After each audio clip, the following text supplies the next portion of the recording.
It's great to see you all. Those of you who don't know me, I'm Paul O'Prey, I'm the Vice-Chancellor, and it's my very great pleasure to introduce this inaugural lecture by Professor Clare McManus. And I'm going to tell you a little bit about Clare's background. She studied English at Edinburgh, and then she went on to do her MA and her PhD at Warwick, and she also spent time on exchanges at both Stanford and the Sorbonne. Then she came to Roehampton in 2005 from a lectureship at Queen's University, Belfast. And before then she had held some teaching posts at Warwick, Birmingham, Bangor and Austin, Texas. In 2008, just after 3 years here, Clare was promoted to readership. And then last year, I'm delighted to say, she gained a personal chair, taking the title of Professor of Early Modern Literature and Theatre, of course based in the Department of English. And throughout this time, Clare has been steadily building a really outstanding international reputation for her research and for her innovation in opening up whole new areas of inquiry, especially regarding the role of women in Renaissance drama and performance. This isn't my area, but put rather simply, I think it's true to say that it was long thought that there weren't really any women in the early modern theatre in England. But Clare's first book, Women on the Renaissance Stage, which came out in 2002, really challenged that view and defined the agenda for a whole new approach to the role of gender in early modern theatre studies. That book held an imaginative and scholarly analysis of performances by Queen Anna of Denmark, who wife of King James I, and was a major intervention in our understanding of the culture of the royal court at the time, and the whole issue of Renaissance women in performance. Clare's established herself as an eminent editor of drama texts. Her critical edition for Arden of John Fletcher's The Island Princess has, I think, changed the way we think about that play, with its strong female protagonist. And more recently, her scholarly edition of Shakespeare's Othello was published by Norton. And unfortunately, it seems to be still rather rare for women to edit Shakespeare's tragedies. And I understand from Clare that since its first appearance in 1622, she is only, we think, the 9th woman to have edited the Othello. And there must have been hundreds of editions during that time. Clare works across a number of subject areas, including literature, drama, and gender studies. She works across 3 languages, French, Spanish, and English, and she really is a natural collaborator. She's an active member of Theatre Without Borders, a research collaboration which brings together scholars from across Europe and from the USA, Canada, India, and South Africa. She's worked with the National Maritime Museum in Greenwich. She's led there an investigation into Inigo Jones's Queen's House and European Queenship, and she's organised a major international conference there in 2010 on Renaissance women's performance and Shakespearean drama.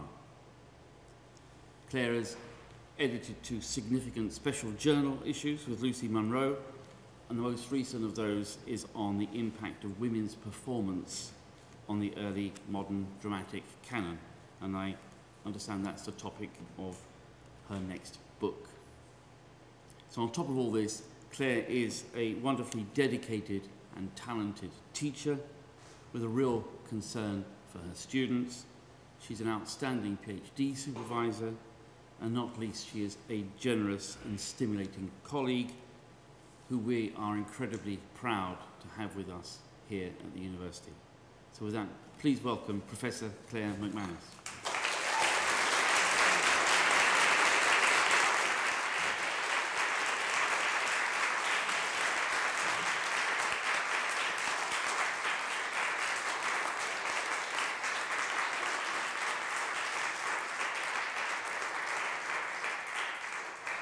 Extremely kind of you, Paul, thank you. Yeah, number 9. I was hoping for top 5, but thank you very much, Paul, and thank you to everybody who's here, especially people who have come quite a long way, and those of you who have just got lost on campus this evening, which, yeah.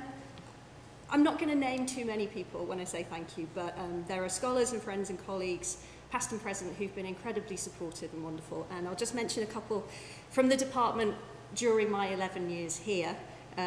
Laura Peters, Jane Kingsley-Smith, Jenny Watt, Ian Hayward, Lisa Sainsbury, lots of other people. I could keep going. I'm absolutely terrified of forgetting somebody very important, so I'll stop there, but it's maybe just worth nodding to the rash souls at Arden and Norton who let me play around with the words of Shakespeare and Fletcher as if I had any earthly right to do so.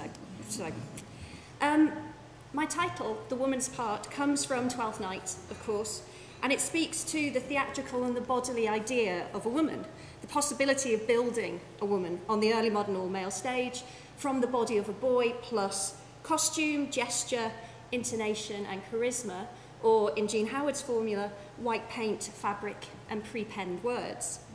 This evening though, I'm going to talk about a different Shakespeare play, Othello, and then with absolutely no chagrin at being overshadowed by a man who's been dead for 400 years this very week, I'm going to ditch Shakespeare and talk about Fletcher and Massinger's remarkable play, The Custom of the Country. It's far less well known and it deserves to be better known. It's a thing of glory. And I'm going to talk, as Paul mentioned, about women's influence on the canonical stages of the English Renaissance, a tradition that's usually constituted without them, to argue for an expanded and radically reframed understanding of the woman's part in early modern English and European theatre. So that's the plan. I'm interested in the stories that we tell ourselves about our history and the way that received narratives can skew our sense of the woman's part. The dominant narrative is powerfully, beautifully articulated by Virginia Woolf in a central feminist text. Opening her 1929 polemic, Shakespeare's Sister, about the short, frustrated life of a woman seeking a way into the theatrical world of early modern London, Woolf writes, "Let me imagine, since facts are so hard to come by, what would have happened had Shakespeare had a wonderfully gifted sister, called Judith, let us say." And she goes on from that initial act of imagination to give a delicate telling of a bitter tale of cultural and theatrical gender segregation that many of you here will know very well. In Woolf's imagining, Judith tries to follow her brother's path, but is blocked by a lack of education, by domestic responsibilities, and the threat of a marriage she doesn't want. When she runs away to London, she's abruptly turned away from the stage door, and Woolf writes, "Men laughed in her face. The manager, a fat, loose-lipped man, guffawed. He bellowed something about poodles dancing and women acting. He hinted, you can imagine what. She could get no training in her craft." Judith ends up desperate and thwarted. Finding herself pregnant, she kills herself, and the end of the story is that she lies buried at some crossroads where the omnibuses now stop outside the Elephant and Castle. This is the version of events, skillfully and movingly told, that still persists in popular and indeed in some scholarly histories of early modern theatre. It's a version that removes women from theatre history. And yet, compelling and persistent as it is, and much as the fact of the all-male playing companies stands up to scrutiny, it's not the whole story. Almost 90 years after Woolf wrote, and I've checked that, I'm terrified of doing bad sums in front of an audience, but almost 90 years after she wrote, we do not have to imagine the facts of women writers and performers, since scholarship has revealed the women's writing, printed and manuscript, that would have stocked the bookshelves, the closet drama that would have been read in aristocratic homes, the poetry in plays, both original and in translation, and translation is a form of authorship for the early modern period, that circulated between coteries and was made commercially available in print. And while it's true that were we to reimagine Judith Shakespeare now, she still would not be able to act on the commercial stage in early modern London, she would have been aware of women who did have access to education and who were required to portray in the performing arts of dance, eloquence, and music, and who danced, sung, masked, and performed on civic, court, and festive stages. As Woolf hints, the commercial stages were disreputable places to which women did not clamour to be admitted. Judith Shakespeare is very unlikely to have gone and asked to act. But as recent research has shown, she is likely to have worked in the theatre business as a dresser, a pawnbroker, an artificer of head ties or lace for the court and city stages. To focus solely on women's absence from these commercial stages, which were, after all, only one of the stages and performance modes in the intensely theatricalised early modern period, is to underestimate the range and scope of early modern performance culture and the importance of the forms and genres to which women did indeed have active access. Renaissance theatrical culture was populated by both men and women. Instead of a single-sex theatrical economy, prior to 1660, the all-male playhouse stages were islands of single-sex performance in a sea of men and women performing and entertaining each other. And James Stokes's identification of a culture war against theatrical women in the wake of the English Reformation reframes what used to be called the English High Renaissance, that period of Marlowe, Shakespeare, Johnson and Fletcher that we focus on so intensely, so compellingly. Stokes identifies that not as the theatrical apotheosis of received wisdom, not the High Renaissance at all, but as an interregnum in women's stage performance, as an aberration, as a strange gap. What this means is that rather than thinking of the women who acted, spoke, sang, masked, danced, jested, and played beyond the playhouses as exceptional oddities, we should see them instead as central to early modern English theatrical culture and as a vital context for an all-male stage which is itself beginning to look increasingly like the exception rather than the rule. Clearly this change of terrain owes an enormous debt to feminist scholarship and to the ground laid by critics like Anne Thompson, who I'm delighted is here tonight, Kate McCluskey, Catherine Belsey, I could keep going, but scholars who took the very tricky step then of approaching the high cultural ground of Shakespeare through feminist and gender theory.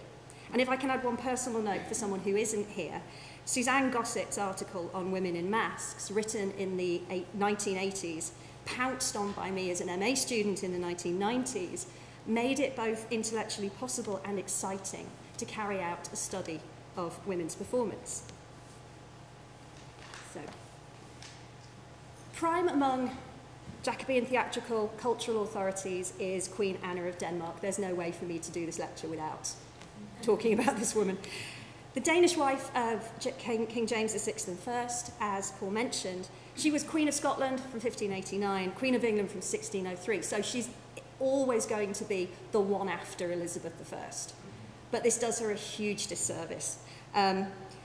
Possibly my only actual claim to impact is managing to get her to be called Anna again. That's the name. No, my CV is full, I can do no more.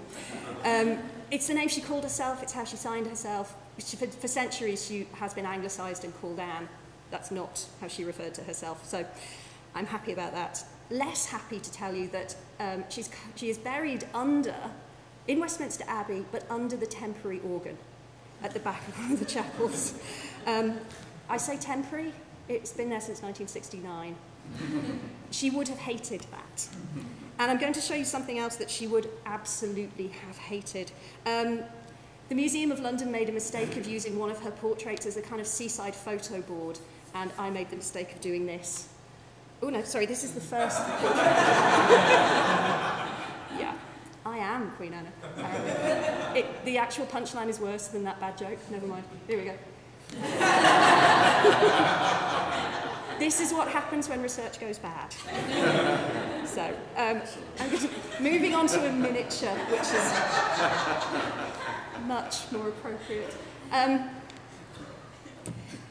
The daughter, sister, wife, mother of kings, Anna was a Danish Lutheran who converted to Catholicism in Scotland, whose political leanings were pro-Spanish and pro-Habsburg, whose cultural leanings were Italian.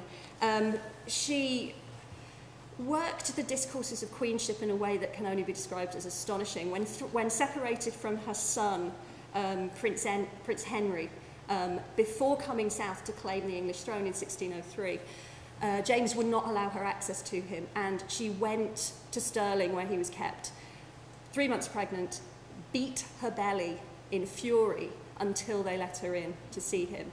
She did miscarry, and she took the body of the miscarried child south on the progress to London with her as a marker of the potential gift of queenly fertility and her ability to revoke it at will. This is not a woman who should be buried under a temporary organ. She was also, I think, an amazing cultural authority. She commissioned masques from Inigo Jones and Ben Jonson, that famous pairing that then kind of sealed the deal for the court masque. And she dominated masque performances through the first decade of the Jacobean court in England. In that first decade, it really is a female form. And we have many very beautiful surviving masque designs which just show Jones's astonishing craftsmanship and penmanship. This is the Puritan noble, Lucy Harrington Russell, performing as Penthesilea, the Amazon Queen, in the Masque of Queens in 1609. I don't know many Puritans that we imagine dressing like this. And this is A Daughter of the Morn from a 1611 performance, and then one personal favourite, Anna as Tethys from a Samuel Daniel masque in 1610. Since courtiers were required to perform, this meant that women were an integral and necessary part of these performances. Indeed, it's a fascinating moment when status overcomes gender, and successful performance is an integral part of courtly success. The spectacle of a court masque brought together noble court performers with the city playing companies in this strange kind of amalgam, and it leads to the fascinating idea and spectacle of boy actors performing female roles on the same stage as the visible female body. And these designs make very clear how visible these female bodies were. So we have distinct representative versions of theatricalized femininity on the same stage. What then about the plays that were performed in the commercial playhouses that used these professional actors? To my mind, these plays are documents not only of women's exclusion, but also of female performers' presence elsewhere and their influence. Their status as what Dimpler Callahan calls excluded participants. Women's cultural effects are hidden in plain sight. The canonical plays are inevitably about the boy actor, but they're shaped against and through the exclusion of the female performer. So I'm going to take one play that is very close to my heart, Othello, which is central to this obscured history of women's theatrical engagement. On the 8th of December 1660, an unnamed woman took to the stage of the Vere Street Theatre in London to play Desdemona in a production of Othello. And Elizabeth Howe's case for that actress being Anne Marshall has not been bettered. Though often depicted as a seismic moment in theatre history, the appearance of the first English actress, the reality is less pioneering. And again, we have the responsibility of telling our narratives, telling our histories with accuracy. The lack of documentary evidence has given this production an air of backstreet mystery, but the glamour fades when we note that both William Davenant and Thomas Killigrew already had women in their playing companies before December 1660. So instead of being the first, the taboo breaker, the pioneer, this anonymous woman might be just one of the first English women to act a spoken part for a commercial playing company. But she may well be the first English woman to play Desdemona, prompting reflections on that play's relationship to the history of women in theatre. And I think there are many reasons why this play is so central, and they're perhaps hinted at in a rare eyewitness account of a performance of the play by the King's Men in Oxford in 1610, so 50 years earlier, which tells us about the effects that the boy actor has on his audience. One, Henry Jackson, writes that they, the King's Men, moved the audience to tears. But truly, the celebrated Desdemona, slain in our presence by her husband, although she pleaded her case very effectively throughout, he's a lawyer, by the way, in case you can't tell, yet moved us more after she was dead, when, lying on her bed, she entreated the pity of her spectators by her very countenance. Of great interest to me is the way that Shakespeare exploits his own casting conditions. Othello, performed without women, constantly seeks to place women under scrutiny. Othello says he would see before I doubt, when I doubt, prove. But like the play, he's unable to keep the object of investigation in sight. Othello's plea, the famous plea for ocular proof, of the nature of women is radically undermined by the absence of women from this stage. Othello himself leaps from denotation to foregone conclusion, believing too easily in representation. Ocular proof of femininity was available in other theatrical forms. The exposed bodies of aristocratic and royal maskers tells us that. But the slow unpinning of the boy who played Desdemona in Act 4, Scene 3, as he sings the Willow Song ballad, plays on the fact that this proof was not available in the early Jacobean commercial playhouses. Shakespeare gives us Desdemona as an English Dido or Ariadne, his super subtle Venetian, abandoned on Cyprus, appropriates an English ballad to lament her fate, while the boy playing Emilia labours around her to unpin her dress and hint tantalisingly at the body of the boy beneath. Desdemona, who is the tragic woman whose abandonment, in both senses of that word, seduces her into performance. Speaking of the Willow Song, she says, "I have much to do, but to go hang my head all at one side and sing it like poor Barbary." This slow unpinning, the meta-theatrical concentration on the bodily presence of the boy at this moments of intense pathos, offers the boy actor a chance to emulate and surpass his continental female counterparts, the famed Italian Commedia actresses, because one of the important contexts for everything that's happening in England is everything that's happening everywhere else in the performance of women on the continent. Scholars of Italian theatre have long pointed to the exchanges between Italian mixed-sex troupes and the English all-male stage. And English audiences are regularly exposed to Italian theatrical practice and, on occasion, actresses themselves when they tour to England. And we have evidence of this from tours to London in the 1570s, for example. But the counterparts to the boy playing Desdemona are the divas of Italian court and commedia performance, the tragic singer actresses. These prized women moved between European courts. In the case of one Francesca Caccini, who was one of the world's most famous women singers, winning royal patronage as part of what Melinda Gough has called one of the period's most avant-garde performance trends, the virtuosic solo female voice. The counterparts to the boy as Desdemona are women like Virginia Andreini, who sang the epic laments of Monteverdi's opera Ariadne in 1608, with only a week's rehearsal, or her mother-in-law, the European superstar Isabella Andreini. And this is the frontispiece from her 1603 collection of verse. And in 1589, Isabella Andreini, who I think it's fair to say is the most famous European actress, she descanted with verbal pyrotechnics in a famous scenario called La Pazzia di Isabella, the Madness of Isabella, which also forms the basis for Ophelia's distraction in Hamlet. Desdemona's song is not Monteverdi, it's not operatic, it's not an aria. It's simple, it's popular rather than avant-garde and complex, and the chosen boy, who would need a special combination of physical grace, vocal aptitude and charisma to succeed, is required to give a performance of virtuosic simplicity, emulating but outstripping his tragic Italian counterparts in an English version of their songs of erotic abandonment. In this way, I think, the lack of a female player on the English stage in Othello becomes less a necessary negotiation of a given circumstance, there are no women on this stage, than an ideological statement, there should be no women on this stage, which is then parlayed into an aesthetic principle promoting the skill of the boy actor. We believe there is no need for women on this stage. And this is done in response to the context of women's performance. Women don't have to be on the commercial English stage to influence what happens there.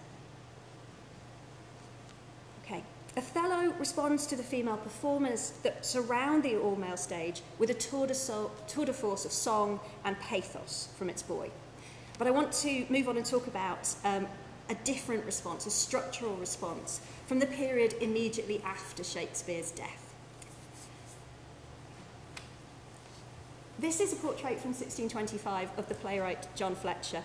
Though woefully underperformed now, he was at the forefront of developments of 17th century theatre. In particular, he wrote an expanded range of female roles, dealing specifically with the desiring woman. This is what's so interesting about him. And this could be partly generic. Fletcher is an unequal practitioner of tragicomedy, and it might be the case that tragicomedy allows for an exploration of female desire within the conservative generic framework of final reconciliation. You know, everything's all right at the end, so it doesn't matter what happens beforehand. But then again, this isn't what happens in Shakespeare's tragicomedies, with their imperiled virgins, their faithful wives, their wicked stepmothers. That's not something Shakespeare ever really explores. Fletcher's roles are, she says heretically, more interesting. And they're also in dialogue with Spanish and continental literary culture. They're more expansive in terms of female desire and its dramatic manifestation. Fletcher and Massinger's 1619 play, The Custom of the Country, as you probably don't know, I'm guessing, but you might enjoy knowing, you should read it. Oh my God. It's notoriously bawdy. It dramatises a couple of lovers, Zenobia and Arnaldo, who flee with Arnaldo's brother Rutilio to escape the droit de seigneur, which a malign governor Clodio intends to exploit to take Zenobia's virginity on her wedding night. Escaping by sea, they are inevitably surprised by pirates. You can just imagine the co-authorship process here. It's wonderful. Surprised by pirates, they end up in Lisbon, and Arnaldo, they're split up. They all end up in the same city. Arnaldo is assailed by a sexually aggressive Amazonian woman, Hippolyta, and Rutilio finds himself trying to escape his exhausting term of service in a male brothel. And in a strangely Oedipal little subplot, he ends the play married to a widow who believes he has killed her son. So far, so good, right? I mean, this is why Fletcher needs to be performed more. But rather than it's not just bawdy, as John Dryden complained. In its rare performances, such as at RADA in 2009, The Custom of the Country is revealed as beautifully tongue-in-cheek and exuberantly hyper-theatrical. In amongst all the pleasures of the plot, I'm going to focus on the virtuosic female role of Hippolyta, the courtesan elite woman who tries and fails to seduce the hero Arnaldo and employs a sorceress to kill Zenobia before she reforms and then, fascinatingly, for a 17th century tragicomedy, gets to choose her own husband. And I'm interested in European networks of women's performance, their effects on English theatrical practice, and specifically in terms of structure and how playwrights might have responded to the continental divas at a dramaturgical level. So I'm thinking about the theatrical techniques of taking up and accommodating scenarios that circulate around Europe, the tropes, the set pieces that make up early modern theatre, and that Fletcher uses and reuses so often to build his plays. And he has a particularly purple patch from 1618 onwards. If you read The Custom of the Country, The Island Princess, The Sea Voyage, and The Wild Goose Chase together, it's an exercise in spotting Fletcher's reuse and reordering of set pieces. It's something Fletcher shares with Cervantes, from whose Spanish prose romance, Persiles y Sigismunda, which was published after Cervantes' death in 1617. That's where Fletcher finds the plot of this play. Both Cervantes and Fletcher are exponents of adaptive reuse. It's an architectural concept, I suppose, involving the adaptive reuse of structures inherited from earlier builders. And this is at least part of the draw of these Spanish materials for a fervent English Protestant who was nonetheless an equally fervent Hispanophile. Nothing is ever straightforward with Fletcher, though, and there is no simple binary relationship with Spain in this play. Fletcher and Massinger go out of their way to identify Hippolyta as Italian. This wonder of Italy in Lisbon is identified as the Duke of Ferrara's sister, an elite woman abroad. And she also behaves with the hyper-theatricality of the infamous Phoenician courtesan or the touring Commedia actress. In the movements that it dramatises, in its own origins, The Custom of the Country enacts European mobility within the Catholic South. So Clodio chases the lovers to Lisbon, Hippolyta is from Ferrara, but she too is now in Lisbon. Arnaldo and Rutilio are from Rome, they're strangers in Zenobia's country, though we only learn their Roman identity in Act 3, and we're never told the country of Zenobia's birth, where the droit de seigneur still holds sway. The custom of which country, exactly? We're never to know. So there's a kind of elite cosmopolitanism. Everyone can speak to everyone and understand everyone else in this elite European community. But there's also a withholding of information about national identity in a play of mobile elites and enforced mobility. I found my notes from the RADA production, and they say, everyone is foreign, everyone is astonished when they meet another foreigner. Hippolyta is an independent woman in Lisbon, and she's a product of this innate theatricality that the play embodies. She's also an example of what Rachel Poulsen calls the actress effect. This is a really useful and flexible concept which frees us from the necessity of finding a direct point of contact between the English stage and its European counterparts, and lets us focus instead on the transformative capacity on English theatre of the very idea of the actress. So Poulsen writes that the fame and notoriety of Italian actresses proved irresistible to English playwrights, many of whose work exhibits a kind of actress effect that explored the limits of female behaviour and charisma in terms both admiring and critical. So if we follow this line of logic, the game becomes less one of spot the actress, of direct connections, as a process of unpacking the effect created by the English boy and of attending to the influence of women on stage, regardless of whether they are bodily there or not.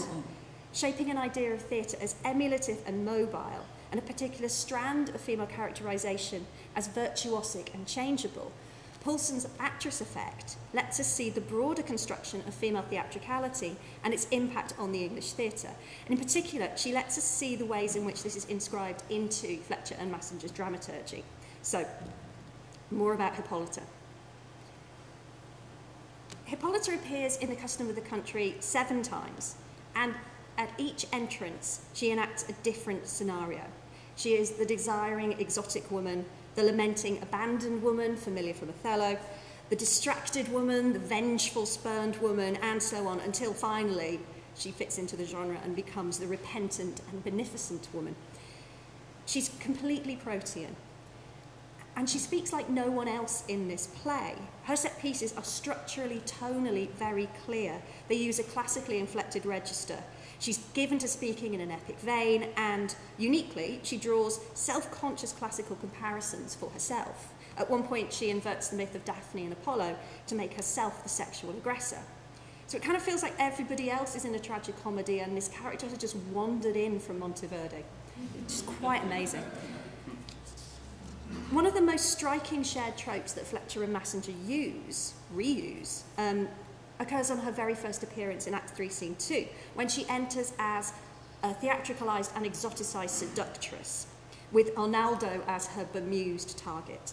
So the servants scent and adorn the room, they provide a banquet, wine and music to stimulate the befuddled Arnaldo's senses, and this is a scenario that gets replayed repeatedly in the Cervantian-influenced English theatre of the early 1620s, most obviously in solo pieces that Fletcher and Massinger wrote, The Island Princess and The Renegado. And both of those embed very strikingly similar scenes at exactly the same structural position in each play. We don't see, we barely even hear about Hippolyta's first sight of Arnaldo that leads to her infatuation, and without this external reference, her appearance as the exoticised heretic, hell-bent on seducing the more or less constant Christian male, is an inset moment of spectacle that could just lift out from the rest of the play. In the source of the play, Persilius and Sigismunda, the writer Michael Armstrong Roche has identified Cervantes' depiction of barbarity at the heart of Europe and the consequent exoticizing of Europe.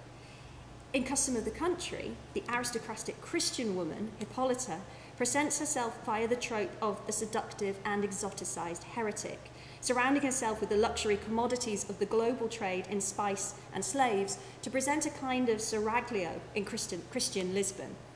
Exotic, heretical, Catholic and seductive as she is, Hippolyta's first appearance is above all wholly theatrical. The servants comment that some new device my lady has in hand.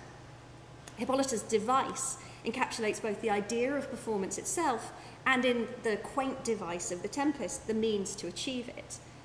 Predictably enough, while her servant describes the miracle and the wonder that Arnaldo is about to enjoy, Arnaldo the traveller is struck with amazement. Believing himself to be dreaming, there are clear echoes of the induction to The Taming of the Shrew.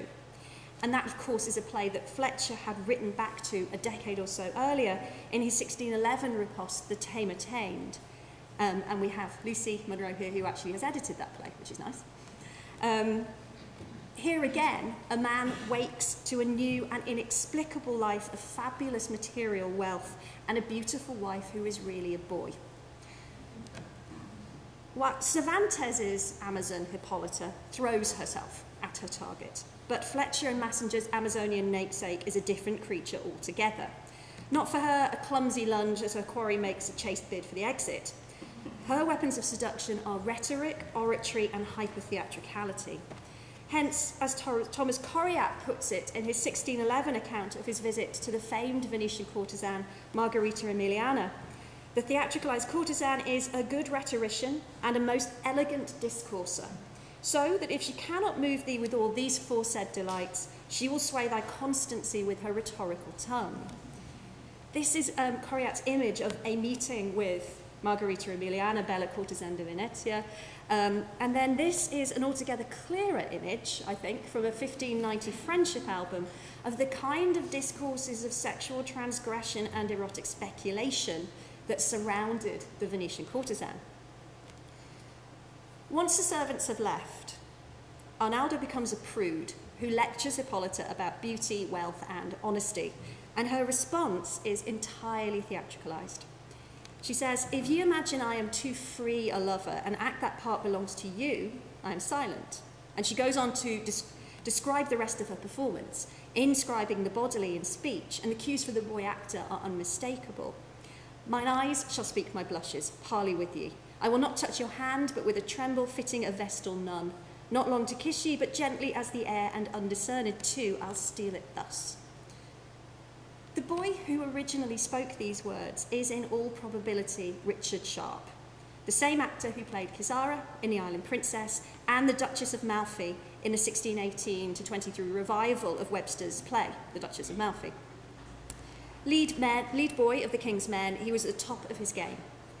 As far as I know, no image of him survives, but he was a remarkably experienced player. He would have been 19 or 20 when The Custom of the Country was staged, and he seems to have made a particular feature of virtuosic female roles. And the demands of this one, of Hippolyta, are high, not least because each entrance brings with it a new, seemingly unconnected scenario.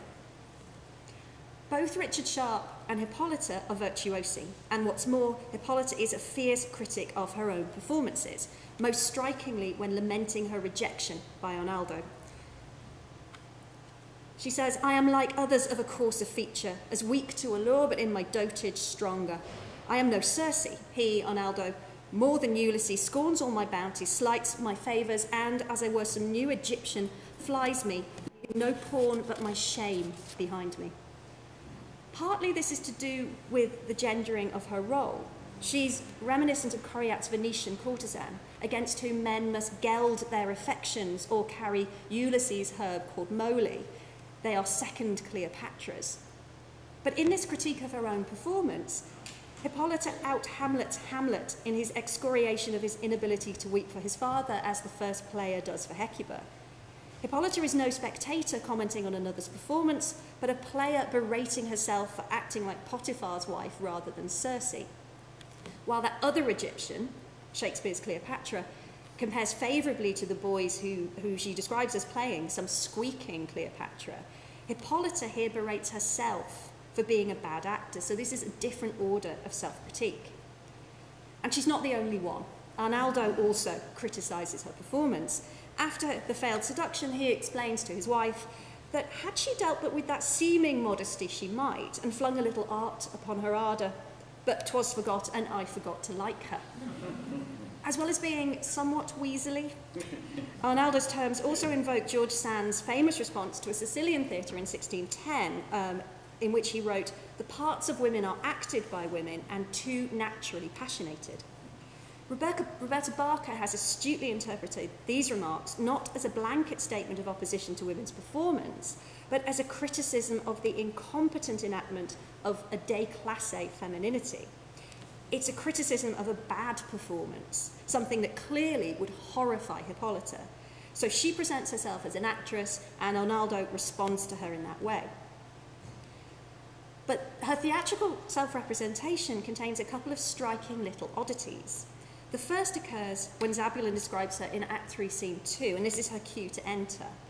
Ferrara's royal duke is proud to call her his best, his noblest, most happy sister. Fortune has made her mistress of herself, wealthy and wise, without a power to sway her, wonder of Italy, of all hearts mistress.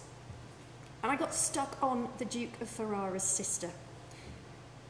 In the Spanish original of Persiles y Sigismunda, when it's translated into French in 1618 and into English in 1619, Hippolyta is called una dama cortesana, a courtesan. She's a fabulously wealthy collector of classical and Renaissance art that stupefies her targets for seduction. But though she too is from Ferrara, she is no aristocrat. Fletcher and Massinger's association of their retooled Amazon with aristocracy is an interestingly productive little bit of grit in the oyster, and it takes us on a tour of literary and theatrical interconnections between the works of Cervantes and Fletcher. The Duke of Ferrara takes us to Cervantes' Novelas Ejemplares, and specifically to La Señora Cornelia, in which Cornelia's illegitimate baby is fathered by that duke. And this is also where Fletcher and Massinger probably got the resonant name Sulpitia for their brothel mistress and sorceress in the play. From La Señora Cornelia, we move to The Chances, Fletcher's play based on that novella. So Fletcher seems to be quoting Cervantes by quoting himself in a loop of rewritings that kind of binds these writers together. And at one point I began to wonder if the Duke of Ferrara's sister was code for something, you know, like some kind of early modern friend of Dorothy.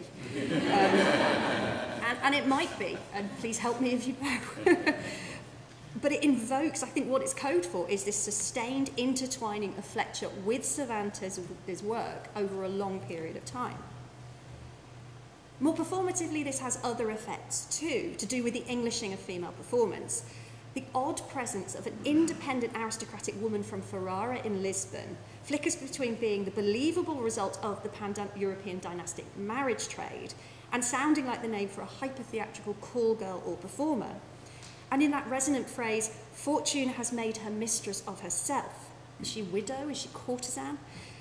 This gives the dream of freely available beauty and wealth, freely available to Arnaldo. So if this is the induction of the Taming of the Shrew, then it's imagined without the page boy Bartholomew and the onions he'll use to feign tears. It's imagined without the boy actor, but as part of a European femino-theatrical culture. From this mobility and the entanglement of English circumstance and Cervantian spirit, Hippolyta emerges, in Fletcher and Massinger's articulation via Richard Sharp, as a hyper-theatrical creation, as a courtesan, aristocrat, and that other mobile, desiring woman, the touring actress. The next moment, I think, is particularly intriguing. When Hippolyta pleads Arnaldo's innocence before the governor responds, "Let me hear no more of these devices, lady. This I pardon. Get you home. The 100,000 crowns you lent the city towards the setting forth of the last navy bound for the islands was a good then which I balance with your ill now." It's quite a striking moment to me, at least. Hippolyta has funded the Portuguese expeditions to the islands, the East and West Indies, the global and imperial dynamics of which Fletcher would stage in The Island Princess 2 years later. But here, the desiring woman is not figured as territory to be won. Instead, Hippolyta is the desiring woman as active instigator of the imperial colonial expedition.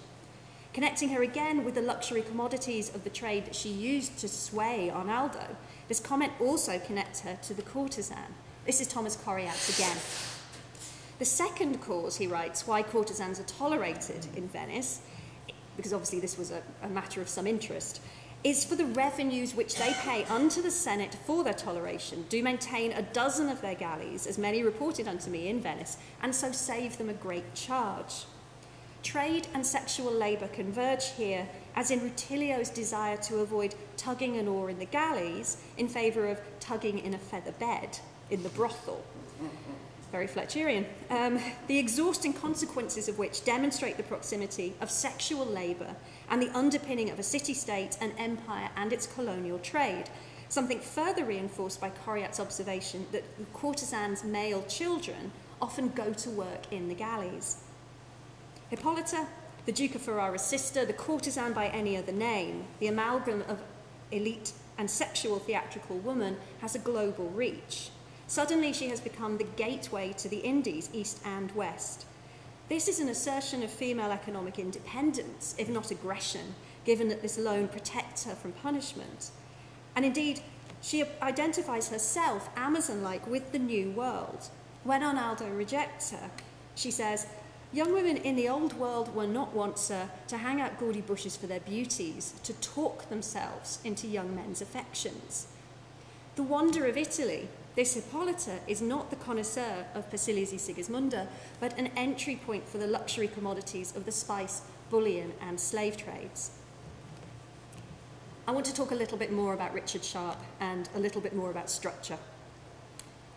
Hippolyta's 7 scenes embody actily changeability. Before each scene, she has to adopt a distinct mode, and each transition happens offstage, withheld from the audience. This distinct kind of Fletcherian characterization results from working with an experienced young professional like Richard Sharp. Evelyn Tribble has outlined what she calls the scaffolding of scenes for the boy actors in Marlowe's plays, as they're shepherded through the play before they're given one virtuosic scene to demonstrate their abilities. In A Custom of the Country, we see a dramaturgy that reflects the virtuosity of a boy, Richard Sharp, who needs no such scaffolding, but is happy to hit the heights in every single scene, and different heights every single time. English dramaturgy, and specifically dramatic structure, and for want of a better term, female characterization, are altered by exposure to Commedia and Italianate theatre practice, driven by the thrilling, threatening figure that Pamela Allen Brown calls the diva innamorata. And thinking about how a player might approach this role, thinking about how Richard Sharp might have approached this role, it's clear that Hippolyta's 7 scenes and the time spent off stage resemble an English version, an approximation of Commedia improvisation. Improvisatory Commedia practice has been defined as drawing on a rehearsed repertoire of set pieces. Richard Andrew calls it an exercise in recycling what you've already devised and learned. And in Hippolytus' script, we see those set pieces alone, without the connective tissue that an actor would ordinarily have to negotiate to move between these scenarios. So Sharp becomes something like a solo instrumentalist or a singer. All the cadenzas, none of the recitative. And in turn, an audience learns to expect high drama whenever Hippolyta is on stage. This is a female role stripped to the bare bones, with a reliance on hypertheatricality that rejects the necessity for consistency as a feature of character. And the use of off-stage time to move between scenarios offers Richard Sharp a version of improvisation for the English stage. On stage and off stage combine to make Hippolyta look so changeable, so responsive to her shifting situation, that this performance begins to look like a version of improvisation. And this offers us one way of thinking about how female performance permeates English theatrical practice beyond questions of cross-dressing, character or content, and infiltrates it on altogether a more structural level. Fletcherian drama, particularly that of the 1620s, offers fertile ground for this kind of investigation. In Fletcher's work, in his preoccupation with the desiring woman, we see how English theatre is changed by the practice of the female performer and English theatre's openness to the mobile circulation of theatrical tropes. And in the role of Hippolyta, we also find Richard Sharp, the English boy, hitting the giddy heights of the European diva.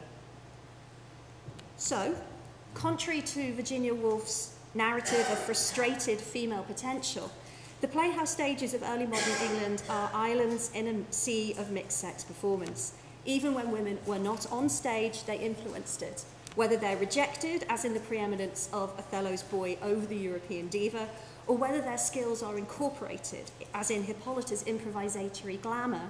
The all-male English stage doesn't exist in isolation. It doesn't exist without women. And at a moment when the politics of cultural representation are the subject of mainstream discussion, I mean, just think of the Oscars earlier this year, this is the right time to use this new history of Renaissance drama to explore our own theatrical culture. What difference, for instance, might it make for actors, men and women, to their training, to their experience, to see themselves as part of a theatre history that includes rather than marginalises women and offers models for different kinds of female performance? We can't pretend, we should not pretend, that the all-male stage didn't exist. But when we tell our stories about early modern theatre, it's vital to recognise that the theatrical women of early modern England have been hidden in plain sight. Thank you.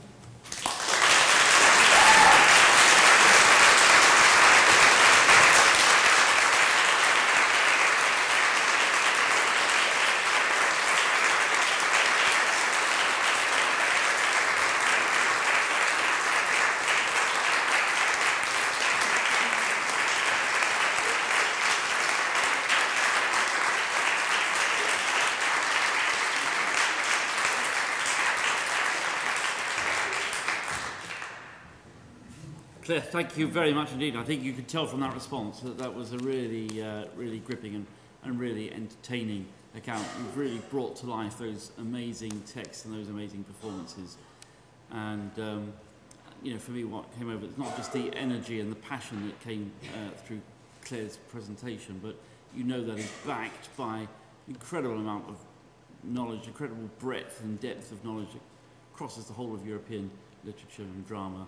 And also backed up by these really very imaginative and sensitive and astute interpretations. So it was really entertaining and really interesting. I thought it was fantastic. I think we should, those of you who know the university will know, I hope, that we have a service in Westminster Abbey on May the 24th. And I think any of you going, we should help Claire's impact. As you go... As you go in the door, you should ask to be directed to Queen Anne of Denmark's tomb and then express horror that it's under the... let's see if we can't get it moved, and, get the organ moved. But Claire, that was terrific. Those of you who are regulars at these events will know that we don't take questions. We can have a conversation over a drink later, but we do invite a distinguished visitor from another institution, and we're very lucky this evening to have Professor Gordon McMullen, who is from King's College London, and we've heard both the Arden and the Norton, those both amazing series of texts. He's a general editor of both the Arden and the Norton series. But Claire tells me more important than that, he's a supporter of Liverpool Football Club. Gordon.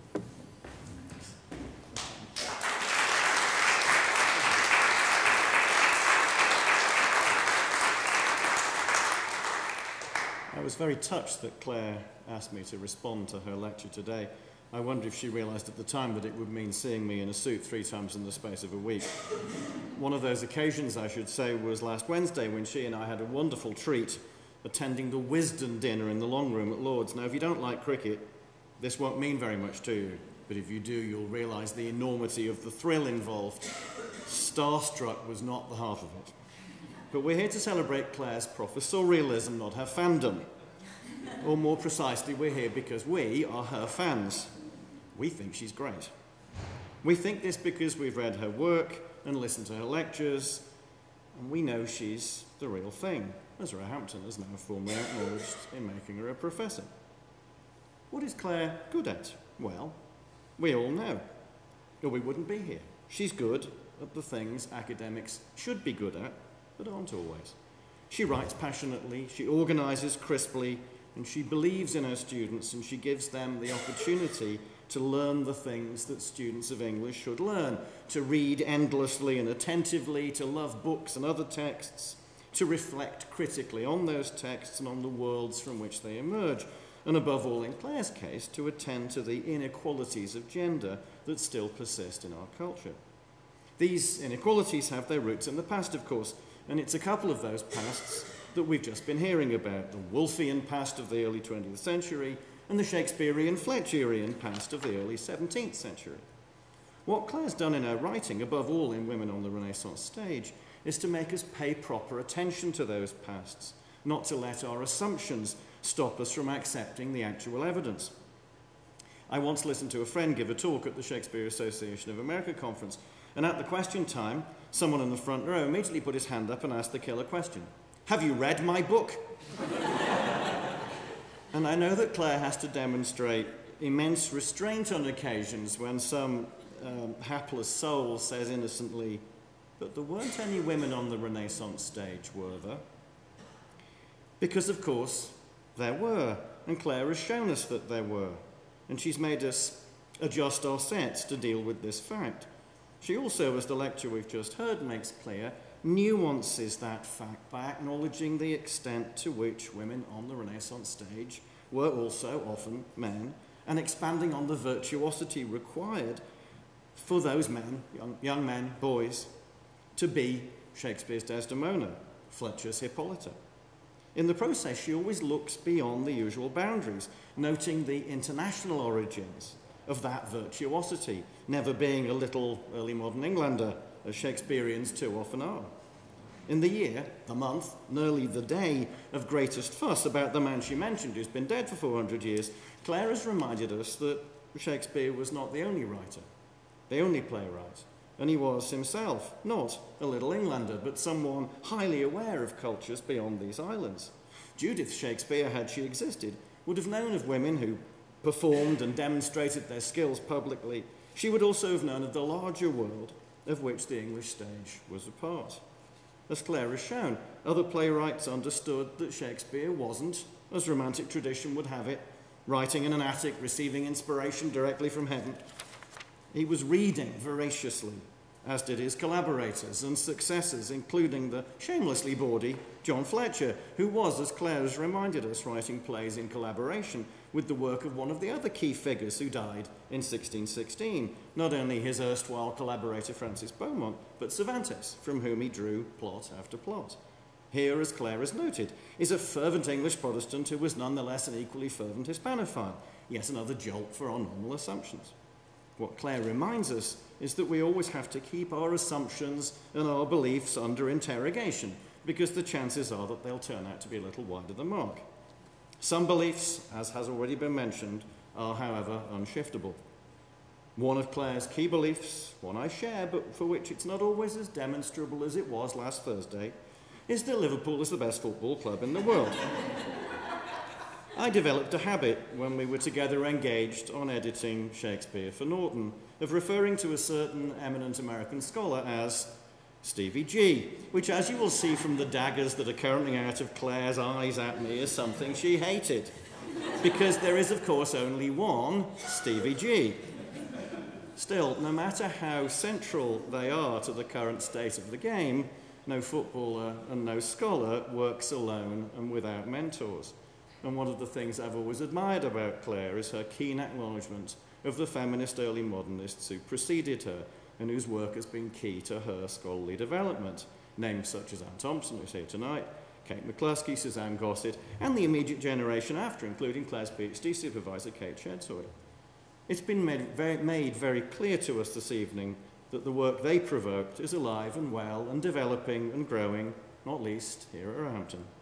So please join me in thanking Clare for a wonderful lecture.